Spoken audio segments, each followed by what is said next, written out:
नमस्कार दोस्तों, आपको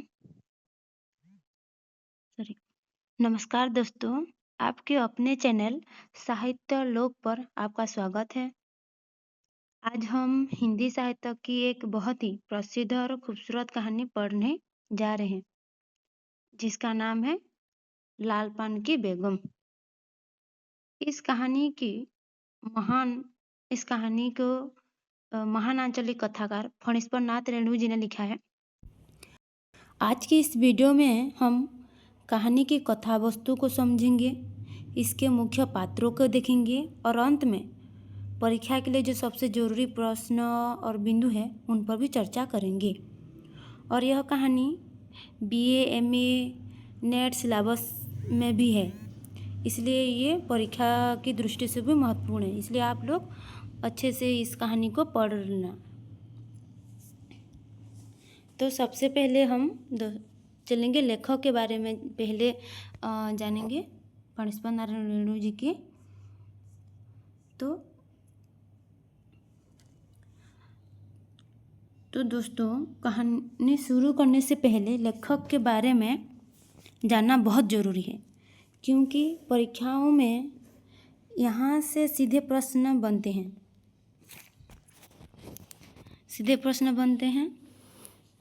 रेणु जी हिंदी के पहले और सबसे बड़े आंचलिक कथाकार माने जाते हैं। आंचलिक का मतलब क्या होता है? जो किसी खास क्षेत्र या गांव के रहन सहन और संस्कृति को अपनी रचना में उतारे। इनका उपन्यास मेलांचल हिंदी साहित्य का एक मील का पत्थर है। आज की जो हमारी कहानी है वह भी ग्रामीण जीवन के ताने बाने पर आधारित है। लेखक का जन्म 4 मार्च 1921 को हुआ था। उनकी मृत्यु 11 अप्रैल 1977 को।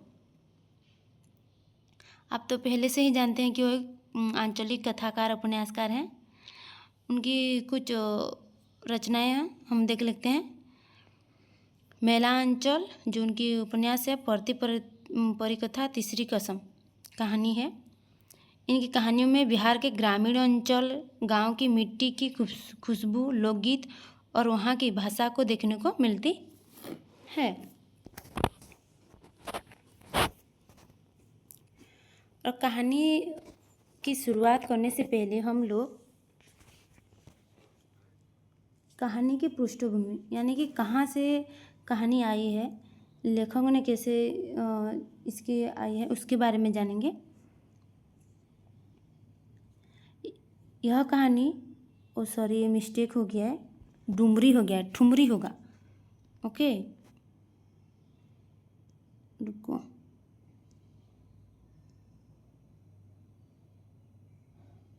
जो है ये वाला यहाँ जो है ठुमरी होगा। ओके, ठुमरी कहानी से है।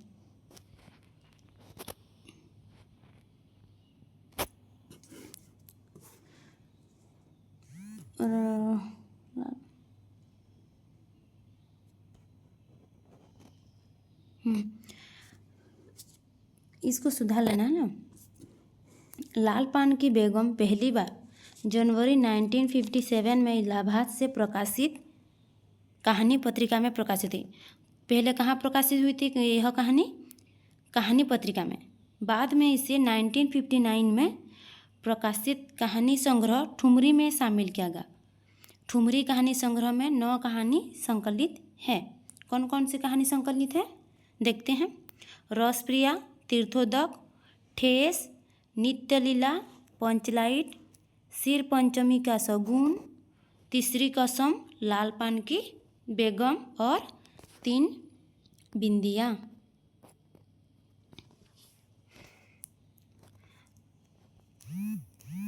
अब हम थोड़े बहुत पात्रों को परिचय के बारे में जानेंगे।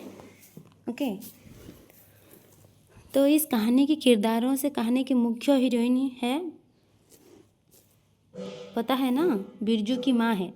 गांव के लोग उसकी रौबदार और दबंग शख्सियत की वजह से उसे पीठ पीछे लाल पान की बेगम कहते हैं। वह अपने हक के लिए उड़ना जानती है। उसके पति यानी बिरजू के पापा बिल्कुल बिरजू की माँ के उलट हैं। बहुत ही सीधे और दबे दबे हुए रहने वाले इंसान हैं, व्यक्ति हैं। बिरजू और चंपिया इनके दो प्यारे प्यारे बच्चे हैं। गांव के इन किरदारों को बीच ही पूरे कहानी घूमती है। तो पहले हम बिरजू की माँ के बारे में जानते हैं। वो स्वाभिमानी है, साहसी है, स्वभाव से थोड़ी तेज तर्रार, लेकिन अंदर से अत्यंत कोमल और स्नेह स्त्री है। इसी को लाल पान की बेगम कहा गया है। बिरजू के पापा को तो आप जानते हैं, बहुत ही सीधे साधे व्यक्ति हैं। चंपिया 10 साल के, किसी किसी एग्जाम में चंपिया मैंने कहानी से रिलेटेड उनकी पात्रों की एज बयस पूछा जाता है, तो आप लोग भी याद रखना। चंपिया 10 साल की है और बिरजू 7 साल का है। इस कहानी में जंगी की पुतहू और मखनी बुआ है। गांव की अन्य महिलाएं पड़ोसी हैं। सुनहरी और लरेना की बीबी ये गांव की साधारण महिला हैं। ओके, तो हम कहानी की सारांश को देखेंगे। अब कहानी की शुरुआत होता है एक बहुत ही उत्साह भरे माहौल से। गांव के पास बलरामपुर में मेला लगा है। उनके वहाँ एक मेला लगा हुआ है नाच देखने जाने के लिए। बिरजू की माँ ने अपने परिवार के साथ नाच देखने जाने का मन बनाया है। वह घर में मीठे पुए बनाकर पकवान बनाने रहे हैं। मैंने मतलब नाच देखने जाने के लिए वो लोग मीठे पकवान बना रहे हैं, शकरकंद के, मीठे शकरकंद के। बच्चे नए कपड़े पहनने के लिए तैयार हैं, रेडी हैं कि जब पापा आएंगे बैलगाड़ी लेकर तो हम लोग नाच देखने जाने के लिए वो लोग उत्सुक हैं। लेकिन इस कहानी में ट्विस्ट तब आता है जब बिरजू के पापा बैलगाड़ी लेकर नहीं पहुँचते। शाम हो जाती है और बिरजू के पापा बैलगाड़ी लेकर घर नहीं लौटते हैं। और बिरजू की माँ का गुस्सा बढ़ने लगता है। वह चिढ़कर अपने बच्चों को डांटने लगती है और पड़ोस की महिलाओं पर भी तंज कसने लगती है कि कुछ लोगों के पास अपनी गाड़ी होती है तो वे समय पर चले जाते हैं और हमारे नसीब में बस इंतज़ार है। ऐसे कहकर वो बहुत गुस्सा करती है।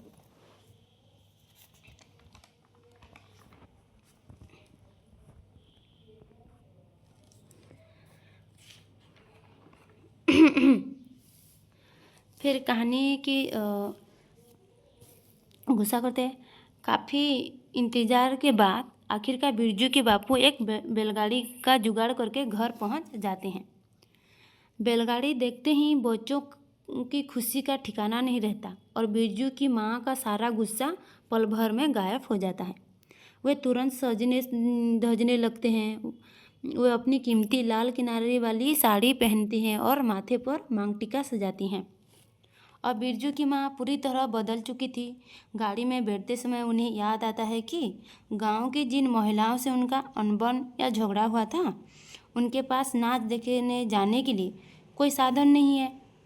अपनी पुरानी कड़वाहट मैंने कड़वाहट को भूलकर बिरजू की माँ मखनी बुआ को अपने घर बुलाती हैं और मतलब शकरकंद के मीठे पोहे बनाने के लिए कहती हैं और रखवाली के लिए जिम्मा भी देती हैं।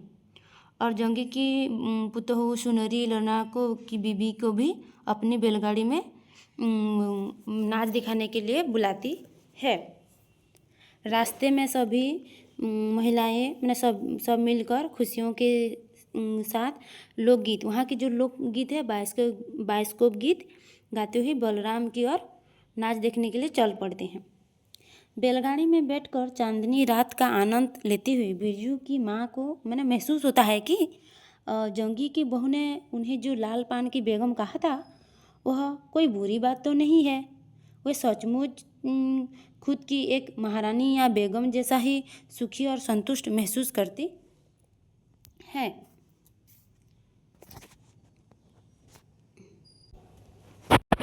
अब हम कहानी की मूल संवेदना को थोड़ा जानेंगे कि इस कहानी की मैंने मेन थीम क्या है।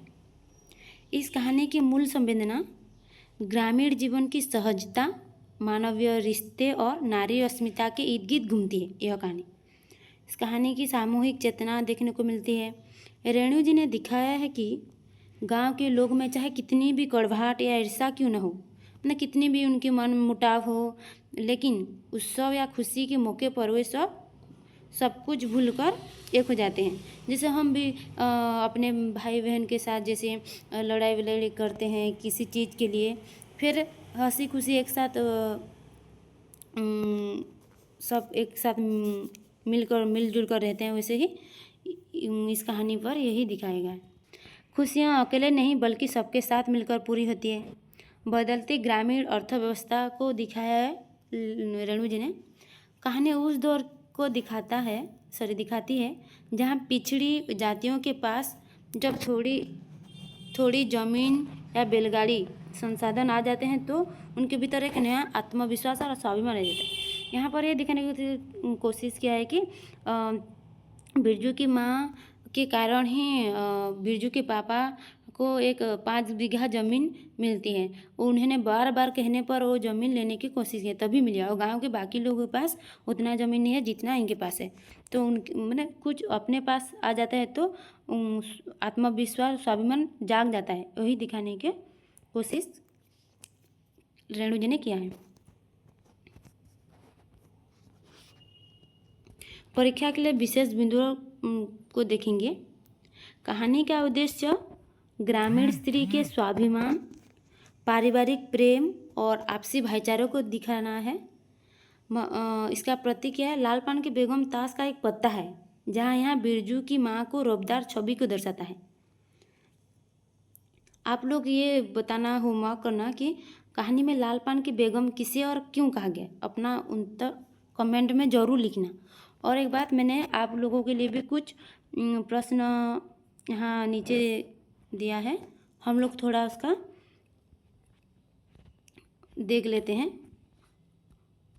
और आप लोगों को अगर और कहानी और उस कहानी के बारे में जानना है और क्वेश्चन मैंने प्रश्न उत्तर भी जानना है तो मैं अगले वीडियो में आप लोगों के लिए प्रश्न उत्तर भी बहुत सारे लेकर आऊँगी। आप लोग अगर चाहें तो कमेंट करके बताना, कोई भी कहानी हो, कोई भी अगर किसी भी मतलब जानना हो आप लोगों को तो मुझे बताना, मैं आप लोगों के लिए लाऊंगी वीडियो अपने चैनल पर। ओके, हम लोग वस्तुनिष्ठ प्रश्न थोड़ा डिस्कशन कर लेते हैं। लाल पान की बेगम कहानी के लेखक कौन है? लाल पान बेगम की कहानी के लेखक कौन है? प्रेमचंद, फणीश्वरनाथ रेणु, अज्ञेय, अमरकांत। कौन है? ये तो सब जानते हैं। कौन है? रेणु जी।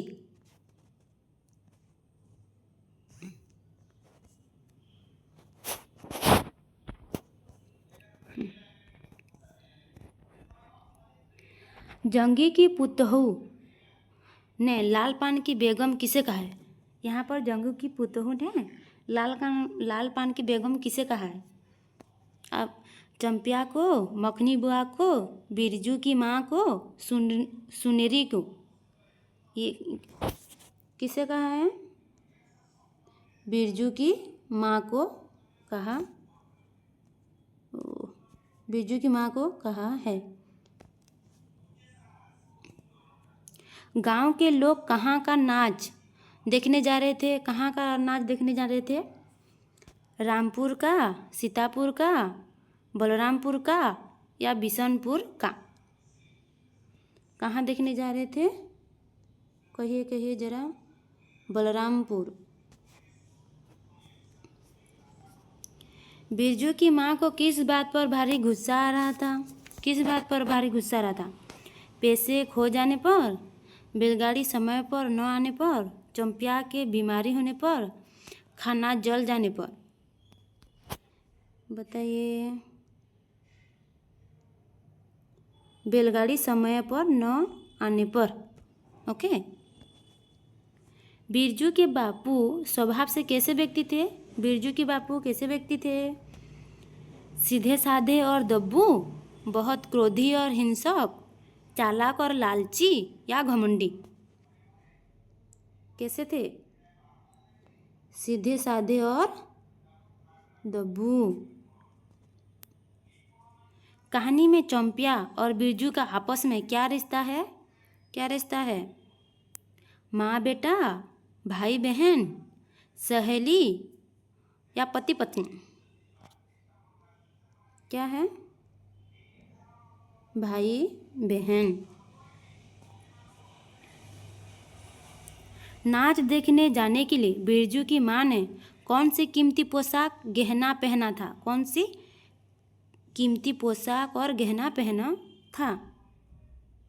पीली साड़ी और हार, लाल किनारी वाली साड़ी और मांग टीका, हरी साड़ी और झुमके, रेशमी सलवार सूट?